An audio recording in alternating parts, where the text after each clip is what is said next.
Okay, so now that we've covered a little bit of the basics for each of the pathways and the logic behind the different pathways, I thought this table would be kind of helpful in summarizing a lot of like the stuff that we're doing in the experiment, what the pluses and the minuses mean, and then giving you guys some tools so that you can solve the problems in the study questions on your exam. So for the first column is like the different pathways. We said growth, radiolabel, and accumulation are the pathways that we're going to be discussing this quarter. And each of them is slightly different in the experiment. So let's go into that column right over there. So for a growth pathway, the experiment test over here. So given a particular mutation, and remember, we're mutating enzymes and not intermediates. I can't stress this enough. A lot of people make this mistake and think we mutate intermediates. We can only mutate enzymes. Okay, so given a particular mutation in an enzyme, if adding back an intermediate, will the strain grow? So in the case of a growth pathway, we have to check what's essential. So remember, it depends what's essential, and essential just means that is required for the organism to grow or to live. So a plus sign means the organism grows because, and this because essential product is either provided or produced, but I'm just going to put produced. I guess we could just put provided too. Okay, so because essential product is produced / provided, and minus sign means dies because it says because essential product is not produced. Okay, and another thing I want to add over here, so you can have multiple essential end products. So you can have two different branches, and each, maybe only one of the endpoints are essential and the other branch isn't essential, but that's why it's very, very important to read the problem and make sure you know what's essential and what's not essential, because if you have two essential end products, you need to produce both of them, not one. You need to produce both of them for that organism to live. Okay, so make sure you read that paragraph at the top of the page for whatever problem you're doing. Okay, and then it says tip, the most positive intermediate tends to go at the ends of the pathway. So we're going to go over this in a second, okay? So actually, let's just go over it now. So I'm going to zoom out over here, and it says the most positive intermediate tends to go at the ends of the pathway. So we can look at our different strains, right? And we can, you know how like the problems that you're going to be given on the study questions, they have like intermediates, and on like the intermediate, we had like, for example, A, and then it had 1, 2, 3, right? And these are just different strains with different mutations at enzymes 1, 2, and 3. So what we're saying over here is that the most positive intermediate, so if we're looking down at the columns and just looking like across like the column like this, if whatever's the most positive tends to go at the end. Now let's think about this. So right now, let's just say that D is essential again, okay? So we're saying that D is essential again. And now what we're going to be doing is we're going to have different strains with different mutations. So strain 1 that I drew over here, is strain 1 that I drew over here. What we're saying is that enzyme 1 is going to be mutated. Then strain number 2 has enzyme 2 mutated, and strain 3 has enzyme 3 mutated, okay? So what we're saying is that these enzymes are going to be mutated in those different strains. Now, the idea here is, let's think about this logically. So we know that if we give this strain D, no matter what, it's going to live. So if I gave this strain A the end product D on its own, let's say I mutated 3, will it live? Yes, because D is itself essential and it'll live. What if I mutated 2 instead? Will it live? So what if I mutated 2 instead of 3 instead of that? So if I just mutate enzyme number 2, well, again, because D is after 2, or enzyme number 2, it's still going to be producing the essential end product, so it's going to live. Now, what if instead of mutating 2,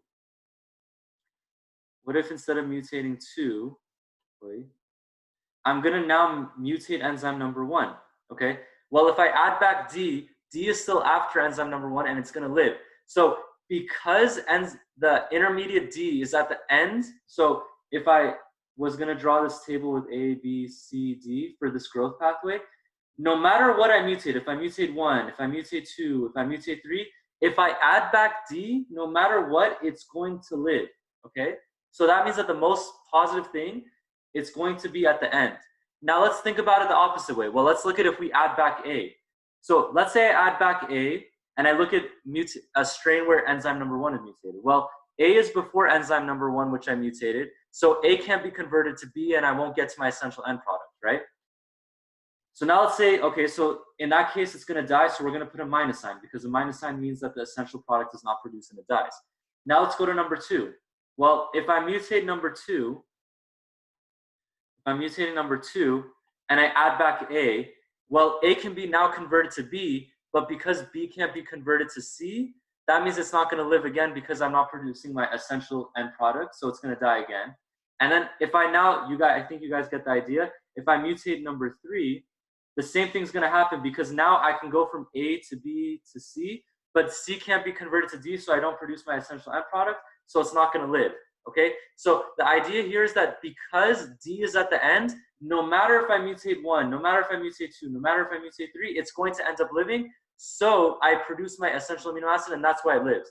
But the most positive thing tends to go at the end for growth pathways, okay? So if we go back to the table, most positive intermediate tends to go at the ends of the pathway. Now let's go to radiolabel and accumulation, okay? So radiolabel and accumulation, they'll have similar logic again. So it says, radiolabel says, given a particular mutation in an enzyme, will you see radiolabel in the intermediate?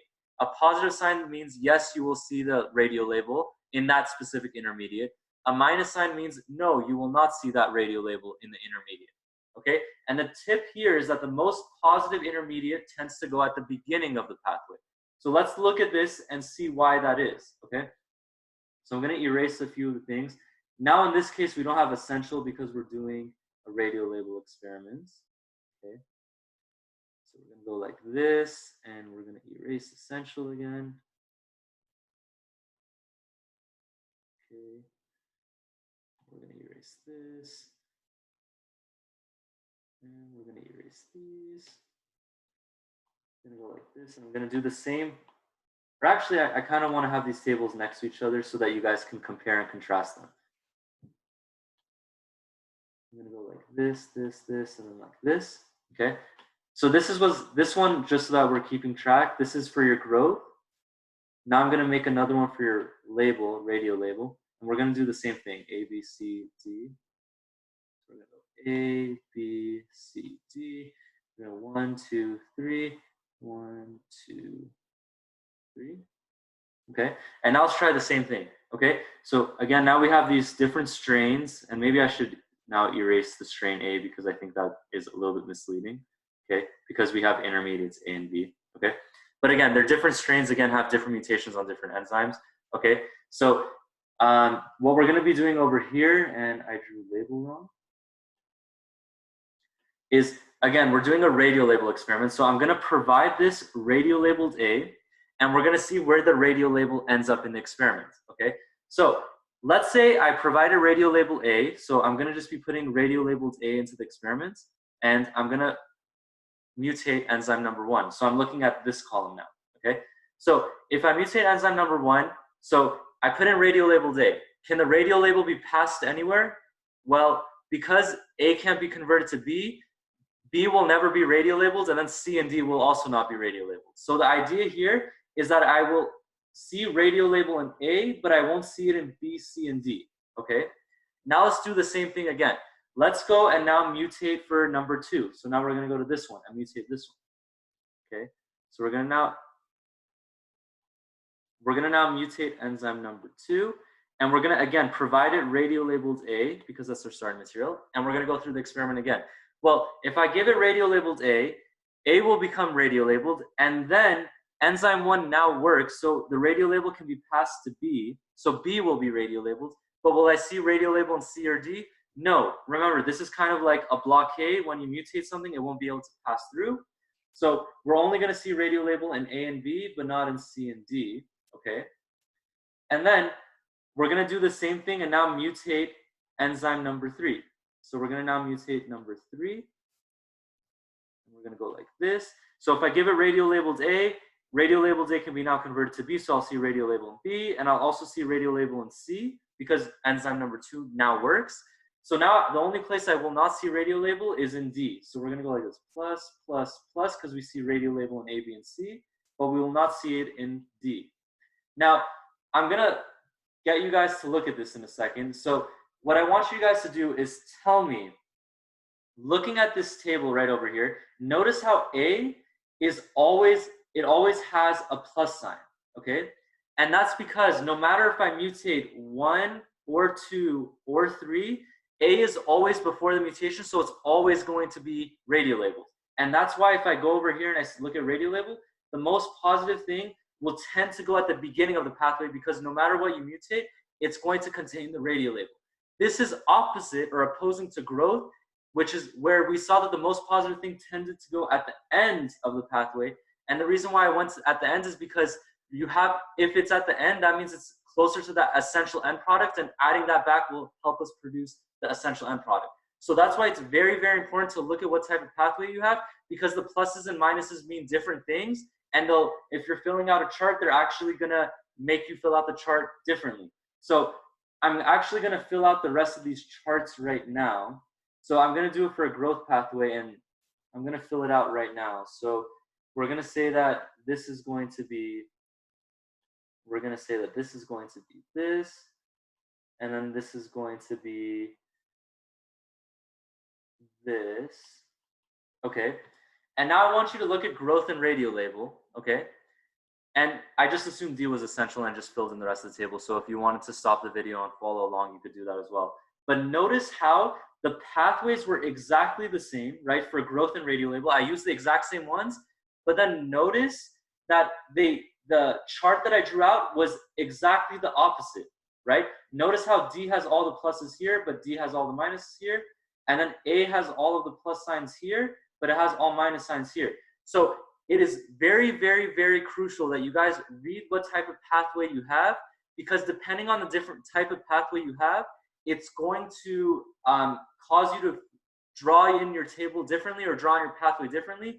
And if you get that wrong, you're gonna get to the wrong answer. So make sure when you're given any problem, you read through the top paragraph and you make sure you understand what's happening in the experiment. You see if it's a growth pathway, radiolabel, or accumulation, so that you can do the right type of you can use the right type of logic to get to the right pathway. Okay, and then the last one, accumulation, it's the same logic as radiolabel, so I'm not going to go into it, but it says given a particular mutation, will the intermediate accumulate? A plus sign means yes, you will see that intermediate accumulate. Minus sign means no, you will not see it accumulate.